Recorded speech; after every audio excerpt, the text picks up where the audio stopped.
Hi hello నమస్తే. Big boss season 8 12వ వారం విచిత్రమైన పద్ధతిలో నామినేషన్ జరిగింది. ఇప్పటికే ఎలిమినేషన్ అయిపోయిన వారు మళ్ళీ హౌస్ లోకి వచ్చి ఎవరు నామినేట్ అవ్వాలన్నది డిసైడ్ చేస్తారు. సోమవారం కొంతమంది కంటెస్టెంట్లు వచ్చి కొంతమందిని నామినేట్ చేయగా, ఇక మంగళవారం కూడా అదే కొనసాగింపుగా మణికంఠ, నైనిక, ఆదిత్య ఓం, కిరాక్ సీత వచ్చి తమ పాయింట్ జంపి రప్పాడించేశారు. ఇక బిగ్ బాస్ హౌస్ లో మంగళవారం 79వ ఎపిసోడ్ హైలైట్ చూసే ముందు ఈ వీడియోకి లైక్ చేయండి. అలాగే ఈ ఛానల్ ని సబ్స్క్రైబ్ చేసుకోండి. తొలిత హౌస్ లోకి వచ్చిన నైనిక నిఖిల్ ని అగ్గు చేసుకొని పలకరించింది. ఎక్కువగా ఆలోచిస్తున్నావు, బాధపడకు అని చెప్పింది. ఇక తన మొదటి నామినేషన్ పేరు నిబిల్ అని చెప్పింది. నీవు వచ్చినప్పుడు ఏం చెప్పావు నిబిల్? షేర్ సింహం అని అన్నావు. మరి అది ఎక్కడికి వెళ్ళిపోయింది? గత కొన్ని వారాలుగా నువ్వు కనిపించటం లేదు అని అడగగా, దీనికి సమాధానంగా నిబిల్ వచ్చిందే కప్పు కోసం, ఖచ్చితంగా దాని గురించే మాట్లాడతా, నేను ఎవరిని వెనకాల మాట్లాడలేదు. నిబిల్ తనను తాను డిఫెండ్ చేసుకున్నాడు. ఇక నైనిక తన రెండో నామినేషన్ యశ్వినికి వేసింది. ఒకప్పుడు యశ్విని ఇప్పుడు కనిపించడం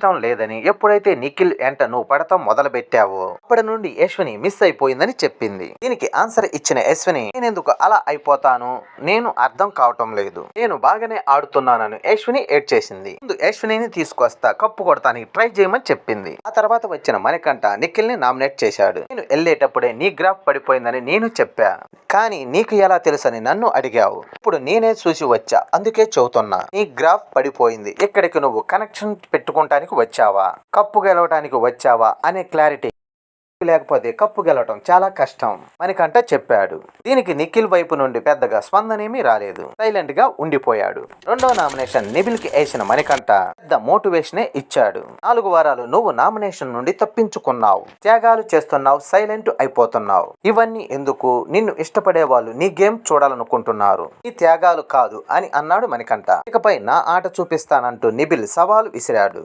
అనంతరం హౌస్ లోకి వచ్చిన సీత, విష్ణుప్రియని సూపర్ గా ఆడుతున్నావు అని మెచ్చుకొని పేరణాని నామినేట్ చేసింది. నువ్వు సీపుగా అట్రప్లాప్ డిక్టేటర్ లాగా బిహేవ్ చేశావు. ఇదే విషయం నీ భర్త కూడా చెప్పాడు. అయినా చెప్పిన కాసేపటికే కిచెన్ లో దోశ కోసం తేజతో గొడవ పడ్డావు. నువ్వు చిరాకుగా మాట్లాడితే మాటలైతే గుచ్చుకుంటాయి అని చెబుతూనే ఇవన్నీ మార్చుకోమని పేరణకు చెప్పింది. తన నెక్స్ట్ నామినేషన్ యశ్వినికి వేసింది. నువ్వు నిఖిల్ ఎంట పడటం మొదలుపెట్టిన తర్వాత నుంచే నీ గేమ్ పడిపోయింది. నిఖిల్ ఉంటేనే నువ్వు కనపడుతున్నావు అంటూ గట్టిగానే క్లాస్ పీకింది. ఆ తర్వాత వచ్చిన ఆదిత్యవం కర్మసి బ్యాక్ అంటూ హౌస్ లోకి వెళ్ళాడు. యశ్విని నామినేట్ చేస్తూ ఈ సందర్భంగా కన్నడ బ్యాచ్ గ్రూప్ గేమ్ గురించి బయట పెట్టాడు. మీరు ముందే ఫిక్స్ అయి లోపలికి వచ్చినట్లున్నారు, ఎందుకంటే పేరణ, పృథ్వీ, నిఖిల్ నువ్వు ఇప్పటి వరకు నామినేట్ చేసుకోలేదు, వేరే వాళ్ళని టార్గెట్ చేస్తున్నారు. వాళ్ళు వేరే వాళ్ళు పెద్ద తప్పులు చేసినా సరే మీరు వదిలేస్తూ పక్షపాతం చూపిస్తున్నారు. ఆదిత్యవో మాటలకు స్పందించిన యశ్విని, మేం గ్రూప్ గేమ్ ఆడితే నా గేమ్ స్పాయిల్ అవుతుందా, నాకు క్లారిటీ ఉందని చెప్పింది. గ్రూపిజం గురించి ఆదిత్య ఓంతో యశ్విని కొంచెం వాగ్వాదం పెట్టుకుంది. కానీ చివరకు మాత్రం కొన్ని గేమ్స్ లో మాత్రం ఫేవరిజం చూపించినానని ఒప్పుకుంది. ఆ తర్వాత పేరణాని ఆదిత్య ఓం నామినేట్ చేశాడు. ఈమె కూడా గ్రూప్ గేమ్ ఆడుతుందనే కారణమే చెప్పాడు. దీంతో యశ్విని మీరు 12 వారాల్లో ఒక్కసారి కూడా నామినేట్ ఎందుకు చేయలేదు అని ఆదిత్య ఓం అడగగా, అంతకంటే ఎక్కువ తప్పులు వేరే చోట కనిపించాయని పేరణ అనేసింది. అవును, నిబిల్లో, నాలో, విష్ణుప్రియలో మీకు కనిపిస్తాయి, ప్రతిసారి మీకు మేము కనిపిస్తాం, బయట జనాలు నమ్ముతారా అని అడిగేసరికి పేరణ సైలెంట్ అయిపోయింది. అలా ఈసారి కాస్త వెరైటీగా నామినేషన్ జరిగింది. కాకపోతే కన్నడ బ్యాచ్ ఫుల్ టార్గెట్ అయ్యారు. ఫైనల్ నుండి గ్రూప్ గేమ్ ఆడుతూ నామినేషన్ నుండి తప్పించుకున్నారు.